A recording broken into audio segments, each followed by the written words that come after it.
রিওয়াই মেঘালয়ের ছোট্ট সুন্দর একটা গ্রাম হলো এই রিওয়াই ভিলেজ। মাওলিংনংয়ের একদম পাশেই রয়েছে এই গ্রামটা। মাওলিংনংকে তো সবাই জানে, যে হলো এশিয়ার ক্লিনেস্ট ভিলেজ। আজকে মাওলিংনং নয়, আজকে এই রিওয়াই ভিলেজ নিয়ে তোমাদেরকে বলবো। আমরা জানি মাওলিংনংয়েই রয়েছে সিঙ্গেল ডেকার রুট ব্রিজ, কিন্তু এই রুট ব্রিজটা রয়েছে কিন্তু রিওয়াই ভিলেজে। এই রিওয়াই ভিলেজেই সিঙ্গেল ডেকার রুট ব্রিজ দেখতে প্রচুর ট্যুরিস্ট আসে, কিন্তু অনেকেই জানে না যে এখানে দারুণ দারুণ হোমস্টেজ রয়েছে। আজকে এই পর্বটা আমার রয়েছে রিওয়াই ভিলেজে একটা লাক্সারিয়াস প্রিমিয়াম হোমস্টেজ নিয়ে, যেটা আজকে আমি তোমাদের সাথে শেয়ার করব। মাওলিংনংয়েও প্রচুর ট্যুরিস্ট এসে থাকেন। ওখানে অনেক রকম ছোট বড় বাজেটের মধ্যে এবং লাক্সারিয়াস হোমস্টেজ আছে। অনেক সময় আমরা সেগুলোর থেকে কন্ট্যাক্ট করে উঠতে পারি না, যার জন্য আমরা বুঝতে পারি না কোনটা ভালো হবে কোনটা খারাপ হবে। তবে আমি রিওয়াইতে যে হোমস্টেতে ছিলাম, যে লাক্সারিয়াস প্রিমিয়াম হোমস্টে বলা যায় যাকে, তার সমস্ত বিবরণ আমি এই ভিডিওতে আজকে তোমাদের সামনে তুলে ধরব। সমস্ত ডিটেলস আমি দিয়ে দেবো, কীরকম কী খরচা হয়েছে, কীরকম রুমগুলো ছিল, কীরকম খাবার ছিল, সবটাই আমি তোমাদের সামনে তুলে ধরছি। আমরা চেরাপুঞ্জি থেকে মাওলিংনং যখন পৌঁছই তখন রাত হয়ে গেছিল। ঘন মেঘের মধ্যে দিয়ে আমরা এসেছিলাম এই মাওলিংনংয়ের কাছেই রিওয়াই ভিলেজে। যখন এসে পৌঁছই তখন অলরেডি রাত 9টা বাজে। আমরা ডিনারের জন্য বলেই রেখেছিলাম আগে থেকে। এখানে ডিনার ইনক্লুডেড নয়, আলাদা করে পে করতে হয়েছে, তবে রুম রেন্টের সঙ্গে ব্রেকফাস্টটা কমপ্লিমেন্টারি ছিল। তো চলো ফার্স্টে তোমাদেরকে রুম ট্যুরটা করিয়ে নিই। রাতে একরকম ছিল, দিনের বেলায় আরেক রকম ছিল। আমি দুরকমই তোমাদেরকে দেখাবো কীভাবে আমরা এখানে ছিলাম এবং আমাদের কীরকম লেগেছে এই হোমস্টেটা। আমরা জাস্ট রিভার কটেজে আসলাম। আগে তোমাদের রুমটা দেখিয়ে দিই। আমরা রিভার কটেজের ফার্স্ট ফ্লোরে আছি। তো ঢুকেই হচ্ছে গিয়ে এখানে একটা লিভিং এরিয়া রয়েছে, যেখানে একটা সোফা রয়েছে, ফ্যান রয়েছে, বেশ বড় একটা জানলা আছে। এপাশে একটা ক্যাবিনেট মতো করা রয়েছে, যেখানে টিভি রয়েছে, ইলেকট্রিক কেটেল রয়েছে, চা কফি করার জন্য সমস্ত কিছু দেওয়াও রয়েছে, গ্লাস আছে, কাপ আছে, একটা কমপ্লিমেন্টারি জলের বোতলও দেওয়া আছে, আর একটা ইমার্জেন্সি লাইট রয়েছে। আচ্ছা, এই হলো ঘরটা, লিভিং এরিয়া। আর এই পাশে হচ্ছে গিয়ে বড় বেডরুমটা। এখানে একটা বড় বেড আছে, একটা বেডসাইড টেবিল আছে, লাইট রয়েছে। আর এই পাশে রয়েছে একটা বড় ব্যালকনি, ব্যালকনিটা পরে দেখাচ্ছি।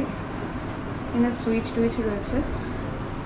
আর এই পাশে হচ্ছে গিয়ে চেঞ্জিং রুম মতো, আলমারি রয়েছে, ডাস্টবিন আছে, মিরর আছে একটা বড়।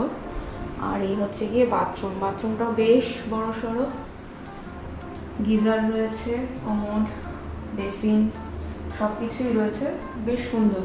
সিলিংটা পর্যন্ত মানে উডেন ফিনিশ করা রয়েছে, খুবই সুন্দর।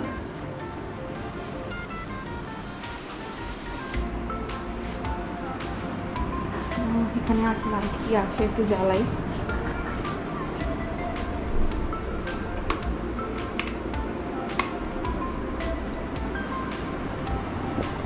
বেশ সুন্দর ঘরটা। এরপরে ব্যালকনিটা দেখাবো।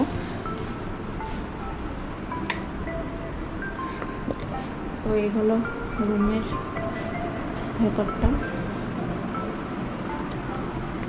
এবারে ব্যালকনিটা দেখাই।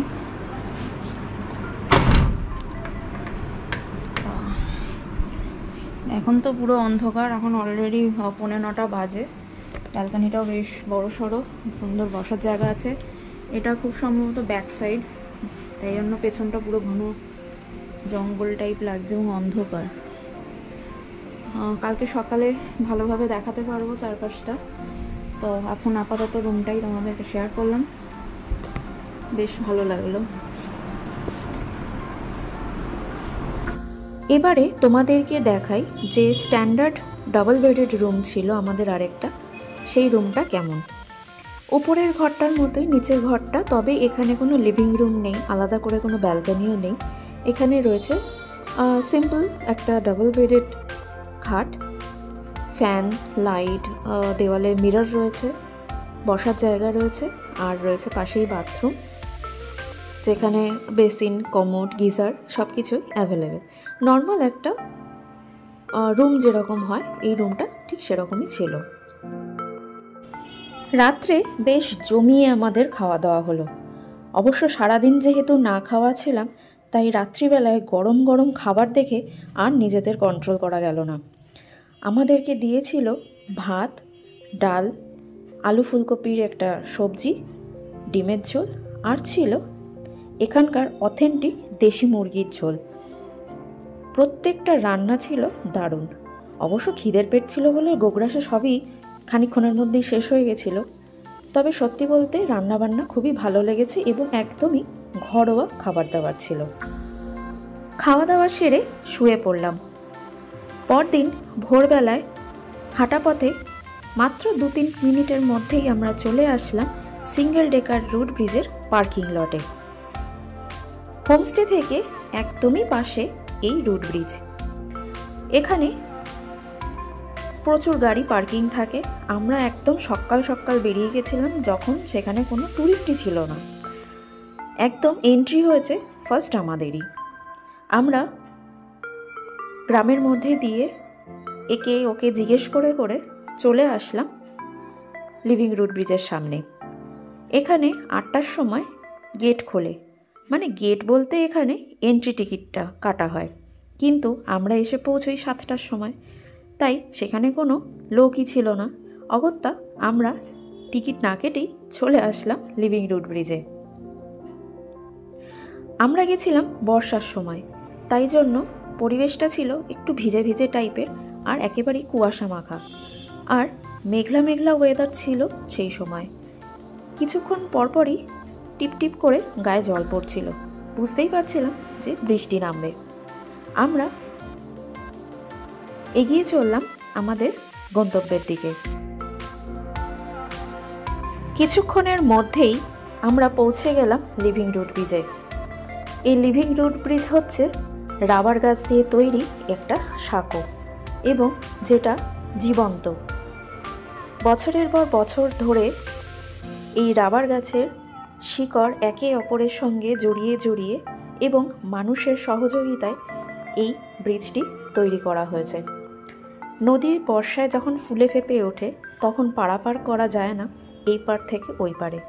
সেই জন্য দীর্ঘ সময় ধরে এই ব্রিজটা এখানকার মানুষজনেরা তৈরি করে চলেছেন, এবং এই গাছও এতটাই সজীব যে দীর্ঘ সময় ধরে এই গাছও এই দুই পারের মানুষজনকে একসঙ্গে ধরে রেখেছে। আমরা এই লিভিং রোড ব্রিজে বেশ কিছু সময় কাটালাম। তখনও লোকজন সেভাবে এসে পৌঁছয়নি, কিন্তু খানিকক্ষণ পরেই আস্তে আস্তে লোকজনের সমাগম বাড়তে লাগলো। আমরাও বেশ কিছুক্ষণ ধরে ফটোশ্যুট করে, ঘুরে, গল্প করে, রিভাই নদীতে পা ডুবিয়ে মজা করে আবারও আমরা ফিরে চললাম আমাদের হোমস্টেতে।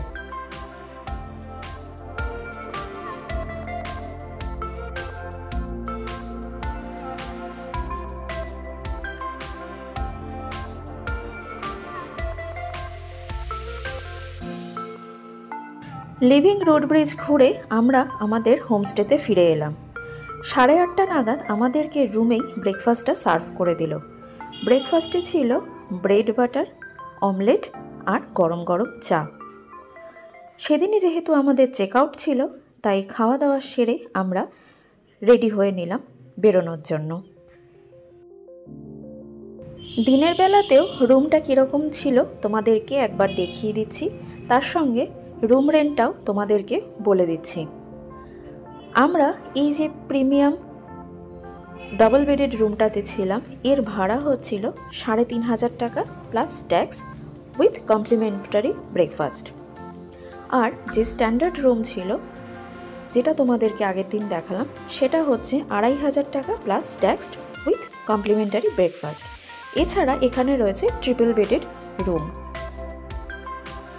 পরিবেশটা দুর্দান্ত ছিল, আলো বাতাস একদম সাফিসিয়েন্ট ছিল, আর ঘরগুলো বেশ বড়সড় বলে খুবই আরামদায়কও ছিল। আমি রেকমেন্ড করব, যদি তোমরা মলিংনং আসো তাহলে এই রিভাই ভিলেজে এসে এই রিভাই কটেজটাকে তোমরা বুক করতে পারো। এদের বিশাল বড় পার্কিং এরিয়া আছে এবং পাশেই আরেকটা বিল্ডিং এনারা তৈরি করছেন। আর যেহেতু একদম গ্রামের মধ্যে, চারপাশটা বেশ নিস্তব্ধ, প্রচুর পাখির কলতান এখানে শুনতে পারবে। আর আমরা যেহেতু বর্ষায় গিয়েছিলাম তাই পরিবেশটা আরও অন্যরকম ছিল। শীতকালে আসলে তো আরও দুর্দান্ত লাগবে। এখানে আসলে কিন্তু মলিংনং যেহেতু মাত্র 1.5 কিলোমিটার দূরে, তাই এখানে কিন্তু অনেকগুলো সাইট সিইং রয়েছে যেগুলো তোমরা ঘুরে দেখতেই পারবে। এবং যারা এর আগে এসেছো তারা তো জানোই যে এই মলিংনংয়ে কী কী স্পট আছে দেখবার। তবে আজকে আমার ভিডিওটা যেহেতু শুধুমাত্র এই হোমস্টেটাকে নিয়েই ছিল, তার সমস্ত বিবরণ আমি তোমাদের সঙ্গে শেয়ার করলাম। তাই কেমন লাগলো আমাকে অবশ্যই কমেন্ট করে জানাবে। তাহলে ভিডিওটা এখানেই শেষ করছি। এর পরের ব্লগে আসবে চেরাপুঞ্জির আরও কিছু সাইট সিইংয়ের ভিডিও আর সমগ্র মলিংনংয়ের ভিডিও। তোমাদের যদি এই ভিডিওটা ভালো লেগে থাকে তাহলে অবশ্যই লাইক করো, শেয়ার করো, আর এখনও সাবস্ক্রাইব করা না থাকলে ঝটপট সাবস্ক্রাইব করে বেল বাটনটা অল করে দাও, যাতে নেক্সট ভিডিও এলে তার নোটিফিকেশানটা তোমরা পেয়ে যাবে। তো দেখা হচ্ছে তাহলে পরের ভিডিওতে। তার আগে টাটা, সাথে থাকো, দেখতে থাকো ইন্টু দ্য ব্লুজ।